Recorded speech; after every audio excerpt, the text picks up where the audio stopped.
Hai, ini sejarah part 2 ya.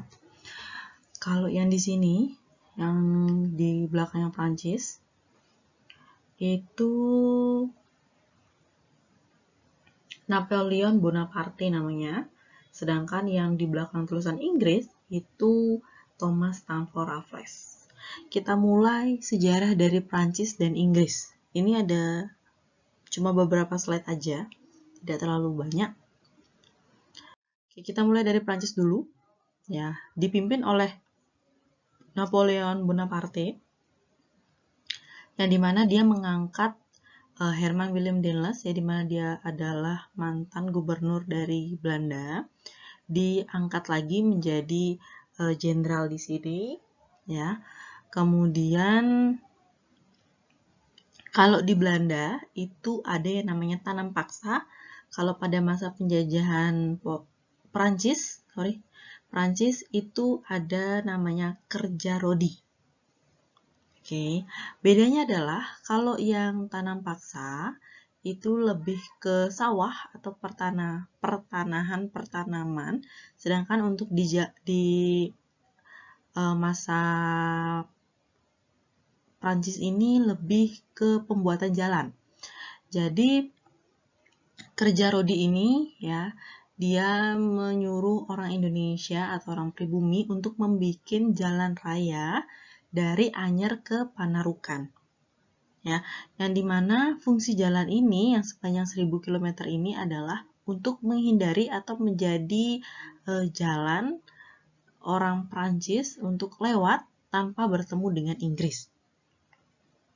Ya, cuma dari perjalanannya Prancis itu tidak terlalu lama karena dia datang ke Indonesia karena sudah mengalahkan lawannya. Salah satunya adalah Belanda dan mengambil alih kekuasaan Belanda di setiap negara, termasuk Indonesia. Setelah Prancis pergi dan Inggris tetap masih berada di Indonesia, Inggris punya juga sistem yang namanya sewa tanah. Ya, kalau tadi Belanda ada tanam paksa, terus Prancis ada kerja rodi, Inggris punya namanya sewa tanah.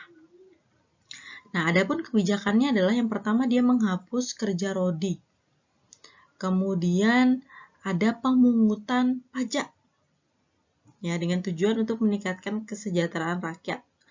Kemudian untuk pajak atau sewa tanah ini dibagi menjadi 3 kelas tanah. Ada kelas 1 tanah subur, kelas 2 tanah setengah subur, kelas 3 tanah tandus. Ya, ini dibagi menjadi 3, berarti ada perbedaan pada pembayaran pajak dan juga tanaman yang ditanami dalam tanah tersebut.